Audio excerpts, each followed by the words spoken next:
But just a couple quick points that I think would be helpful for other people out there. With the war on journalism that's going on right now, are there any tips and recommendations, since you've been breaking national stories all the time, for journalists to keep their sources secret, to keep their stories away from the government? What tips and recommendations would you have for new journalists out there? I mean, first of all, there's no absolutely secure way of communicating anymore. I mean, the NSA does have a capability, as do other governments, to penetrate almost all of our communications.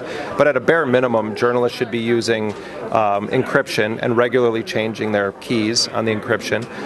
Should be using what's called OTR software, off-the-record software, in programs like Jabber. But a lot of it is meeting with sources in person and leave the phone far away from anyone. The phones can be remotely activated, the cameras can be turned on, the microphones can be turned on, and I think all of us have had to, learn. It's not just about protecting our data. The government is not so much interested in what I'm eating for breakfast or what bar I'm going to.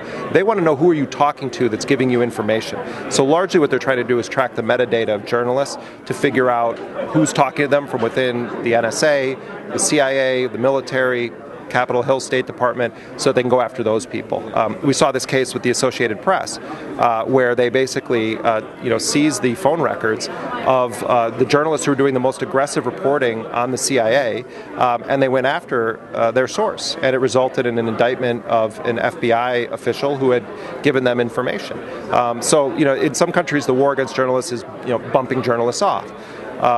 In this country, it's more sophisticated. It is putting you under a state of surveillance where you don't even know that you're being watched and that you're not even the target. The ultimate target is your source. So we all have a responsibility to figure out how to protect sources. And it creates a big chilling effect where even I'm personally afraid to even talk to sources, but I have been taking measures to secure myself, setting up Linux and different operating systems. But you're working on a very exciting project with a lot of amazing journalists to Intercept.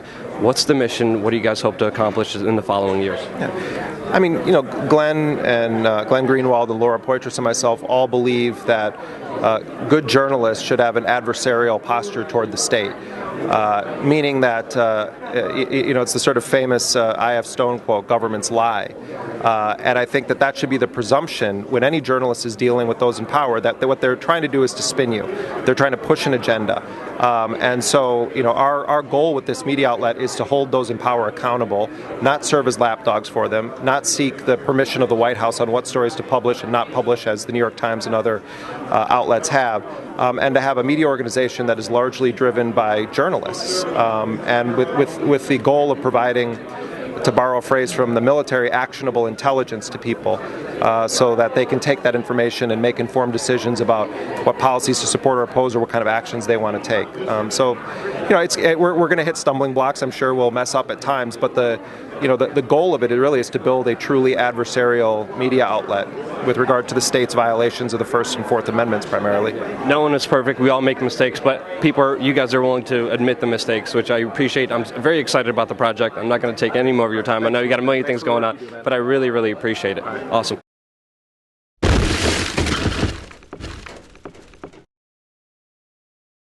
Why don't Americans deserve the right to privacy? Americans do have the right to privacy. But not if the NSA listens into every single conversation we have and records it.